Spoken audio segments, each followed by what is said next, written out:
Welcome back to the Bear Den.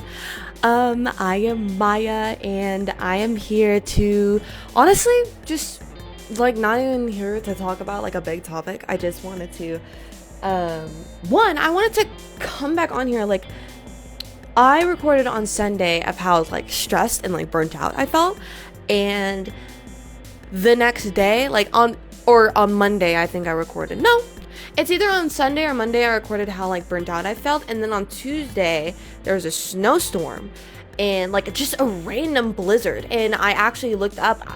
I didn't even check back in on Phil, our groundhog, our hedgehog or whatever, that like determines if there's like 6 more seasons, 6 more weeks of winter or spring, and that bastard said winter, and lo and behold, we had fucking snow and hail, and Betty was covered in snow head to toe. Like, I've never wanted to invest more in like one of those like windshield scraping thingies or gloves in my life. It was, and then lo and behold, the next day got canceled, and then tomorrow I only can go to my classes that are after 9. That means I'm missing at least one class, which is fine, but damn, I said I needed a break, and then all of a sudden a blizzard rolls in, so I could just do all of the things that I want to do. And hold on, give me a moment. My dog is whining. He's like a chronic complainer.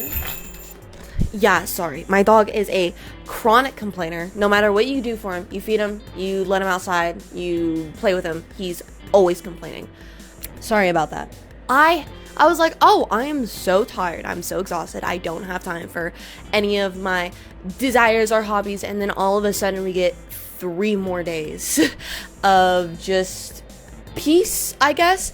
And it was really bad. Like, it was snowing for like 5 to 6 hours the first day, and we got like 6 to 8 inches of snow, and we are in higher altitudes, so that snow sticks around, it turns into ice on the roads, and they're like, nope, no.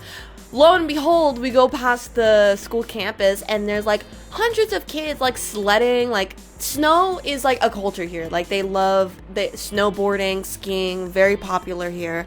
So those kids were out there having fun instead of being at their classes. They're like, no one can make it, which Logan does explain to me, like, not explain, but like he does tell me that the professors do live off campus, so it's more like so the professors can drive safe and not die trying to get to school than for the students, because most of the students live on or near the campus, you know what I'm saying? So anyway, it was genuinely a blessing in disguise, because I actually got a few things done. I recorded some music, and it was dog shit, and I was very upset about it, because I was like, oh, it'll turn out good, and it would turn out horrible, and no one will ever show you their first trashy, garbage, shitty song. I don't give a fuck who you are. The first time you cultivated like a bunch of different instruments together, I know it didn't. I just have to tell myself that I know how bad it was is natural. You know, like, I know how bad it was natural. You know, like, it was all out of sync. It wasn't out of time at all. It just didn't, none of it matched up the way I thought it would in my head. And maybe that's because Logan doesn't have his drum kit, and I'm not there with him to like hear it live and actually hear how it's supposed to correlate together. Like, I don't know what happened, but the vocals and the drums sound good, except the bass, and I love playing bass. I want to actually show you something. Hold on. This is my boyfriend's bass. This is his electric bass. I call her Bissette. She's beautiful. This is what I learned on for the longest time, and then I bought my own bass. His name, or their name, is Asher/Ashra. Beautiful. It's an acoustic bass, so I could just kind of play it anywhere, but it's huge. So it's huge. It's big as fuck. I use them both. I love them both. Maybe I will play for you one day, but until I figure out this fucking music shit, that's gonna have to be on hold. I was so frustrated. But then Logan came home with pizza, and I was satiated. Maybe I was just hungry. Maybe, but no, the baseline definitely did not match to par with what I wanted. And the thing is that it already sounded so bad. Like it already sounded bad, and then that happened, and I was like, I'm even more upset than I was. And like because setting up the technology part that like Logan had to do for me, because it's difficult as fuck. The setup process took so long, and it was very tedious. And so when I finally did get recording and finally did start doing things, and then it still wasn't fucking adding up, I was like, I don't know what the fuck to do. And like that's how I felt. But I feel like after I ate, and then I can like, you know, I did a few other things. Like I sat, I relaxed. I didn't really do a lot today. And you know what?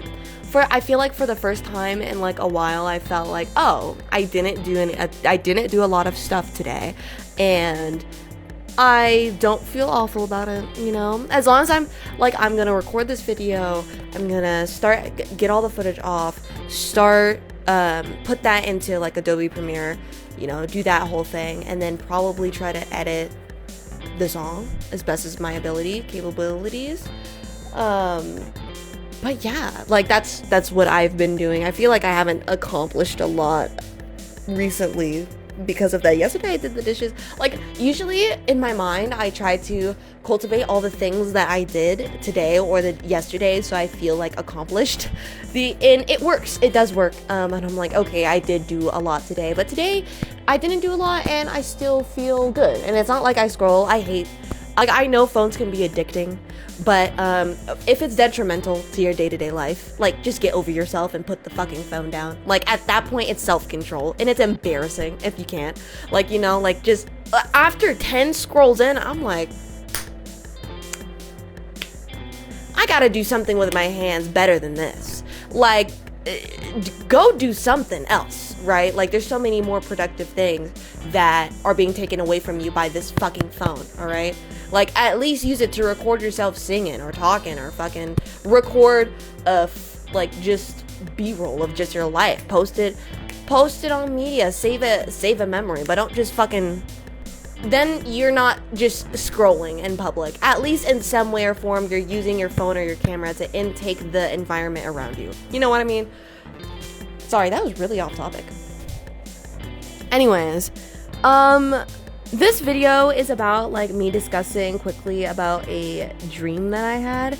And these are some notes while journaling this dream. I have no idea if the video cut off before I mentioned this YouTuber, but this guy, Alex O'Connor, was playing in the background while I was writing this, and this is what I wrote. I had a dream. Awareness. Okay, this is a side note. Right after I said that, awareness gives you power, just like in a dream. I was running away, a thrilling chase. I had a memory of a movie, Inception, which indirectly made me realize I was in a dream, which is kind of crazy. Like, cause whilst I was running away, I was like having fun running away. Like, oh my god, this is so fun. I'm being chased. Woo. Like, you know, cause like in real life, we don't get that thrill anymore without actually being in danger. Like, you don't want to be chased in real life. But the fact that I was having fun, I was kind of like, wait a minute. I think I'm in a dream. And I kind of got the hint I was in a dream, but I was still running away, like having fun. Like, you know, I'm like, I hope you're chasing me, you know? And then I had a side note again. 2 objects in a dream. This is a side note that happened in the video. This Hindu monk or priest, I think he's a monk, used a dream analogy where 2 objects in a dream, they feel and look different, but they are one and the same. How? Because you wake up, because you realize, oh, they are the same simply because of my mind, my conscious made them up. They are made of the same thing. And that's how it kind of described Brahman, I think that's how you pronounce it. It's like the overlying energy or God that is everywhere around the world. Kind of, it's a common concept. But that, he said that, and then right after I was at the end of my dream, actually scared as hell, as an all black car pulls up behind me. I stop slightly, knowing it's a dream, and through the car. Yet, because I still had the idea or reality slash notion of cars being heavy, it was a struggle, despite me being in like control of my own dream, me knowing it's a dream. Because the car was heavy, I assumed I was light and soared across the sky. Then I immediately woke up. See, when I realized that, like, all reality just works on like comparisons. Like, a philosopher we're like talking about in class recently is Descartes, and one of his examples of reality is motion. Like, you can tell that something is moved from one spot to another by comparing the scenery, right? I knew I was light because moving the car was difficult, but that was only a rule made up in my mind based on my real reality. So I just found that intriguing because I love thinking about dreams. I just find it interesting that my dreams, right, dreams themselves, they say that, yeah, you know, I'm pretty sure it's like proven, or a proven, very, not proven, fuck.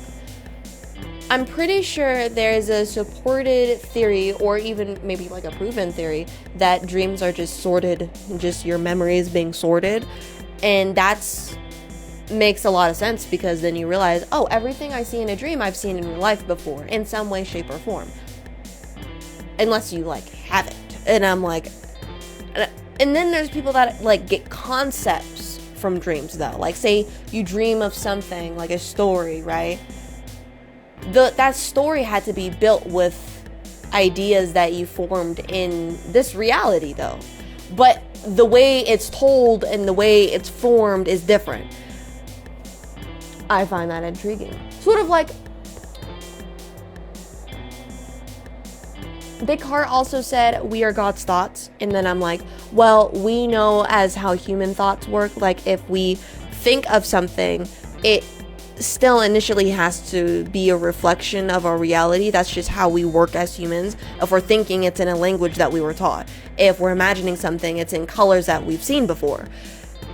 But then why do they make new things? And then why do we remember them? Why is there a process of us remembering memories being sorted?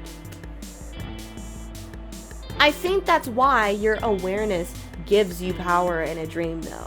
Because the only way that rules in your dreams or what you think is reality can work is if comparing itself to other rules that are established.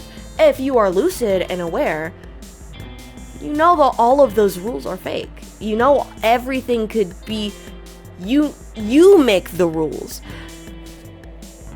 I put a lot of effort into these videos, and they used to take me like a whole week to edit, and I try to cut it down so I could just get it out there. And the last video, I actually really enjoyed it because I saw a lot of my effort put into it, and it was the first time I went back to a video and I was like, I'm enjoying the angle, I'm enjoying the vibe, I'm enjoying the thing you're talking about, like, and that felt really nice. So, and a few people did too, and they liked and they commented, and that made me feel good. So please do that. I appreciate that.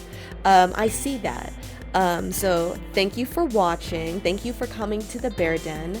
My name is Maya, and I will see you the next time I post. I don't have a schedule yet, so stay tuned. Bye!